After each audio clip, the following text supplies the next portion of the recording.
Good morning mga idol. Ayan, ngayon po ay tayo'y magluluto ng gulay na upo. Dahil po nga magdamag ang ulan, malakas na ulan at malakas ng hangin, dahil ay may bagyo dito sa atin sa Pinas, magluluto tayo ngayon ng upo. Lalagyan natin siya ng carrots.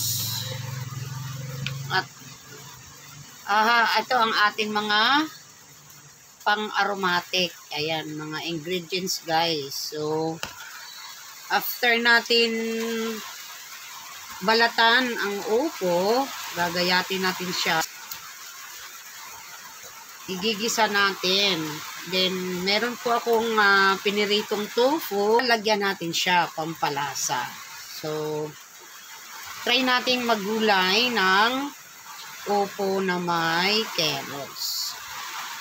Abangan natin mamaya ang aking pagluluto.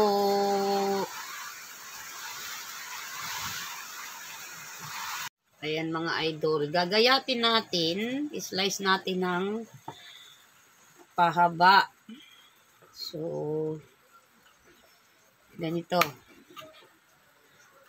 Ganito lang, slice natin ng ganyan. Kung anong slice natin ng carrots guys, ganun din ang slice natin ng upo. So, ngayon lang po ako mag-try magluto ng ganito.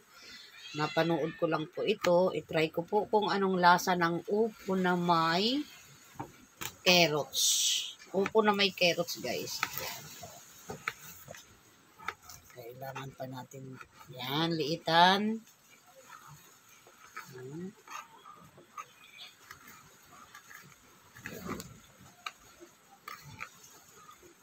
Ganito lang siya. Pakaba.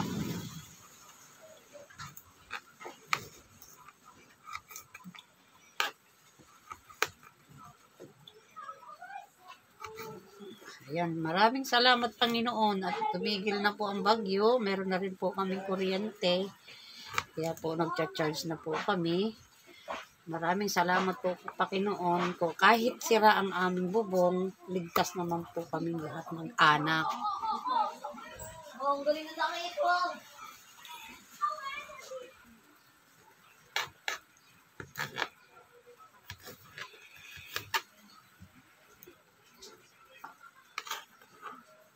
Salamat naman at tumila na po ang ulan. Magdamag pong ang lakas ng ulan at hangin. Kaya po ang mga bubong ay nagliparan. Sira po ang aming bubong sa kusina. At yung harapan po namin, sira din po. Kawawa po ang aking mga halaman. Nadaganan po ng mga bumagsak na kahoy. Pero okay lang po, mahalaga kami pong buong pamilya ay ligtas. Yun ang importante. At sa lahat po ng mga tao, mga ligtas, walang mga nasawi.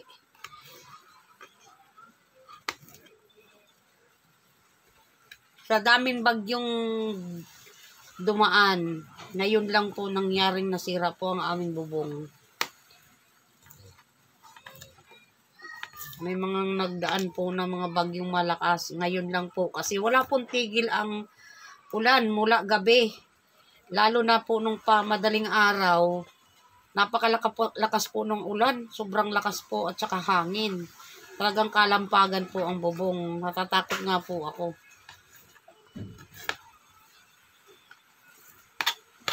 Pati po dito sa pwesto kong ito, lahat po ito'y sira. Inayos na lang po namin. Nilinis ko po ngayon bago po ako naggayak nitong aking lulutuin. Ayan po. Tapos na po natin gayatin. Yung upo naman po ang ating i-slice. So, ayan po. Kung ano pong slice ng carrots, ganun din po ang ating slice ng Opo.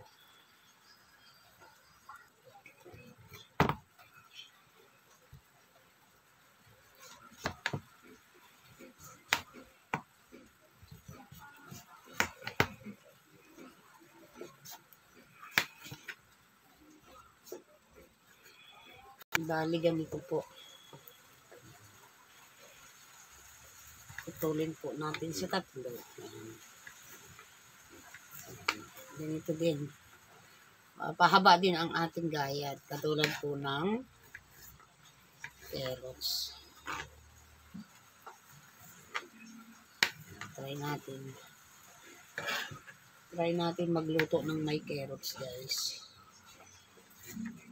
At kung masarap, guys, sasabihin ko sa inyo para makapagluto din po kayo. Mga idol ko.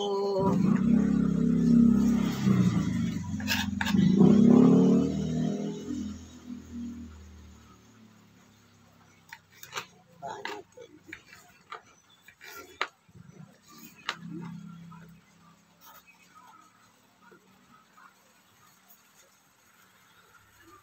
Ang haba. Tatluhin natin, guys, parang mahahaba naman masyado. Baka mabili aukan ang kakain. So, ayan. Ganito lang, guys. Ganito lang po ang hiwa. Kung anong hiwa po ng carrots, ganito lang po, guys. Sundan lang po ninyo yung ginagawa ko. Ayan. Mali lang yung pagkaano po, guys. Putol ng upo. Kaya medyo maiksi. Kung hindi naman po putulin, masyadong mahaba naman. So, ganito na lang. Kahit maiksi siya, basta mahaba po ang paghihiwa.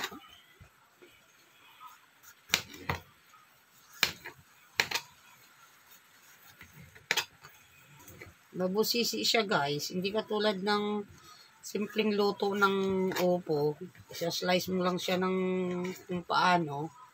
Eh, ito, guys, kailangan pag ganito, pahaba. Katulad talaga ng carrots. Ito po yung natutunan ko lang sa napanood ko, guys. So, gusto kong subukan. Ganun kasi ako, guys. Basta't ako'y nakapanood ng medyo kaiba, ginagaya ko po. Tinatry ko din. Wala namang masama. At least matututo din tayo. Kaya po, sundan po ninyo yung ginagawa ko. Kung gusto po at ibig po ninyong magluto ng ganito. Simpleng upo at carrots, pero masarap.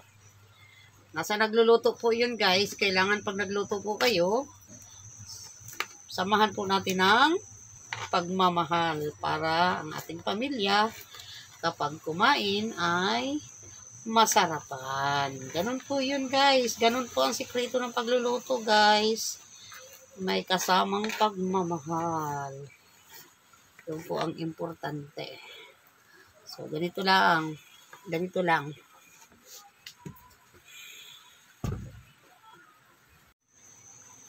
Yan, katulad po siya ng ano. So, mamaya, igigisa natin. Maggagayat tayo ng ingredients.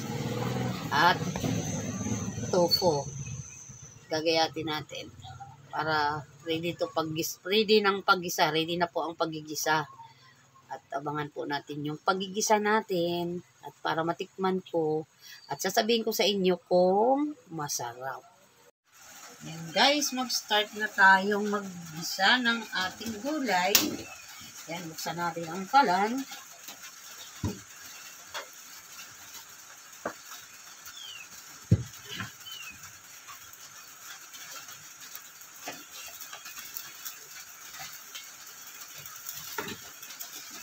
Unahin natin ang bawang at sibuyas. So, magigisa tayo ng gulay na upo. Pasensya na kayo sa aking kusina. Pag mahirap na kusina, guys, pasensya na.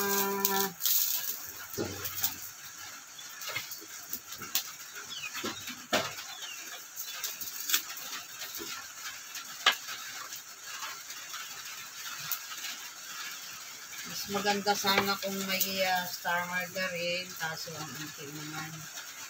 Mantika na lang ang aking gagamitin. So, start na tayo. Unahin natin ang sibuyas.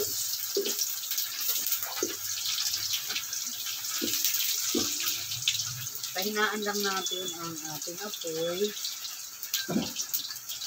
Alalay lang po ang apoy.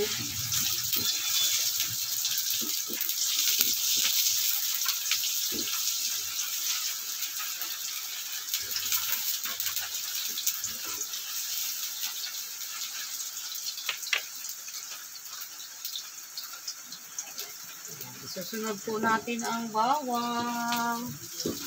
And then, carrots.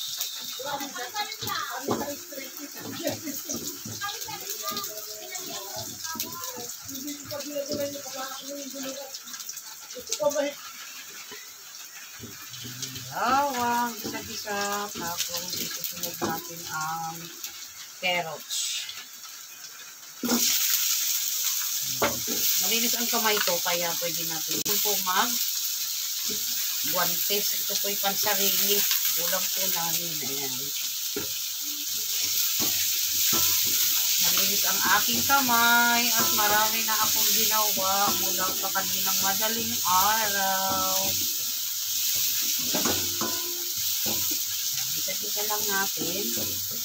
At ilalagay na natin ang North Pork cube.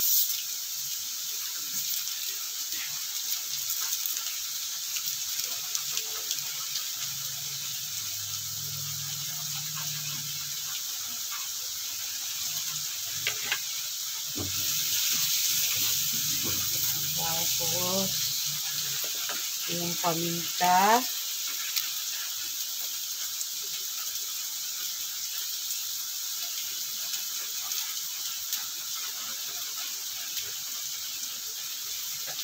Magpapag tayo ng asin.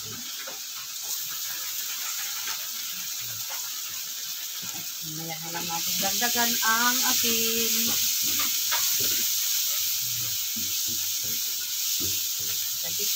Isa-isa. Tapos sunod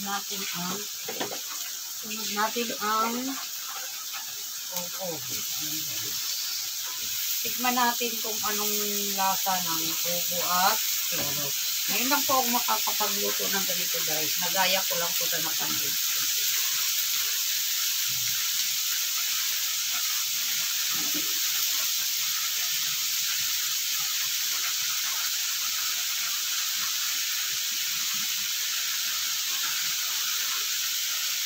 Ayan. Okay. Ayan, ang dami pala ng isang koko. Pwede naman itong papakin kung hindi magkakanin, yung mga nagda-diet. Ganito lang po ang lulutuin. Tapos, lagyan natin ng oyster sauce yan guys. Oyster sauce.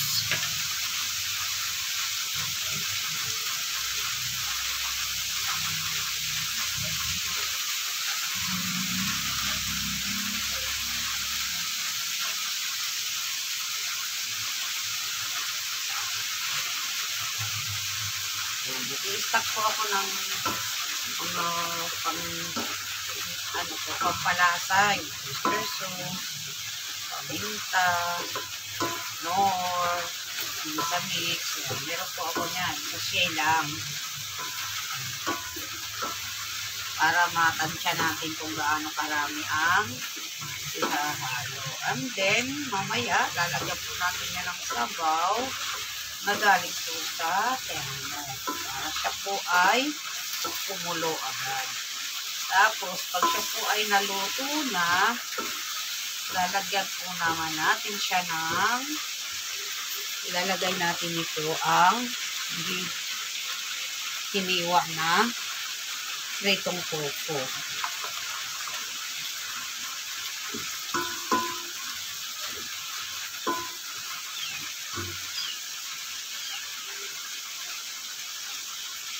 Pakulo-kuloin lang natin ng kaunti. Nilagyan na po natin ng sabaw.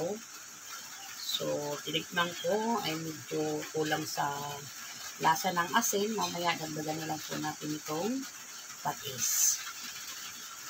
Pakulo-kuloin lang po natin. Tatakpan po muna natin.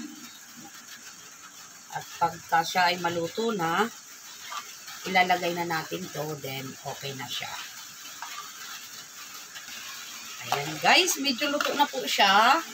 Para po lumasang maayos, ilagay na natin to.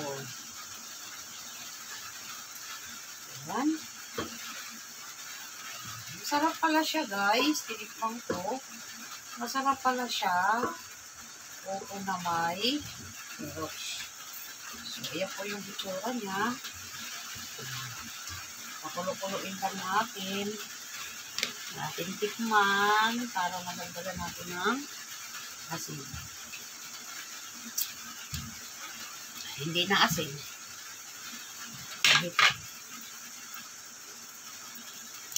Patis.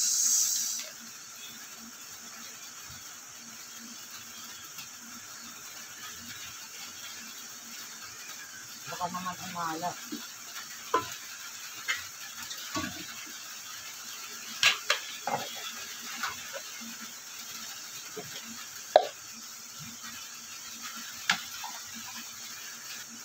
Ayan guys, luto na po siya. Pwede na po kumain. Ayan, bye-bye guys. Thank you for watching. Bye. Yummy, yummy.